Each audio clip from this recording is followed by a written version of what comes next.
Maya Khalifa on life after leaving porn industry. I feel like people can see through my clothes, it brings me deep shame. Former adult star Maya Khalifa, in a new interview to BBC, has spoken about her experience of working in the porn industry and how it damaged her. She explained how inexperience got her into it, and when she eventually quit, the tag refused to leave her. No matter how stressful the period was for her, she said, the reality is that she is just a Google search away. Speaking about how it all began, given that she had a decent college education, Maya said, I don't think low self-esteem discriminates against anyone. It doesn't matter if you come from a great family or if you come from a not-so-great background. I struggled my entire childhood with weight and I never felt attractive or worthy of male attention, and suddenly in my first year of college, I start losing all this weight from making small changes, and by the time I graduated, I was ready to make a bigger difference.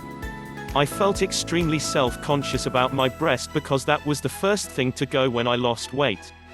I lost about 50 pounds, and once I did that, I started garnering all this attention from men, and I was never used to it, and I felt like unless I held on to it, and did what was asked of me to do or what was expected of me, it would go away. And after feeling and what was like that validation, and the compliments for the first time, I did not want that to go away. On the question of how she got into the porn industry, she said, it wasn't just, hey, do you want to come and do porn?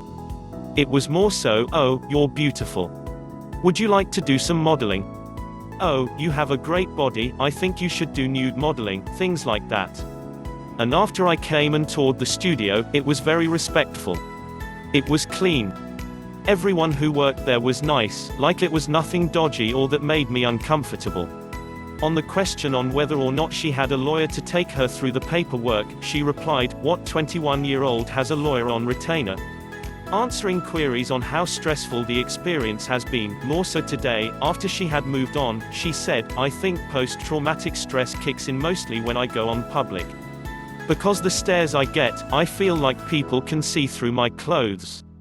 And it brings me deep shame. It makes me feel like I lost all rights to my privacy, which I did because I am just one Google search away. The things that men see in videos, they expect from the women in their lives, and that's just not reality. No one is doing to be that perfect, no one is going to do those acts on a Wednesday night with the person they love, she went on. Her story is not hers alone, and that there will be many actors and actresses going through similar ordeal. Agreeing to it, she said, I honestly started seeing that recently after the interview came out and people started reaching out and all of the emails go, my manager checks them, and when he gets stuff like that, he filters them and sends them to me, and reading the words of some of these girls who have been sex trafficked and forced into porn, and all of these stories of girls whose lives have been ruined by it, and by men who have taken advantage of them, and by contracts that they didn't even understand the jargon of, it makes me feel like maybe it was a good that I started talking and that I posted this interview and that I'm speaking out now because other people feel the same way, and even if they don't relate on as deep a level as doing porn, they can relate on the level of being insecure and being pressured into doing something they didn't want to do. At one point, she was asked how and why did she agree to do this kind of work with a hijab on. She said, I verbatim told them, you guys are going to get me killed. They just laughed. On the question as why didn't she then say that she wouldn't do it? Intimidation, I was scared. I was intimidated, I was nervous. She replied. Thanks for watching, please subscribe for more upcoming videos.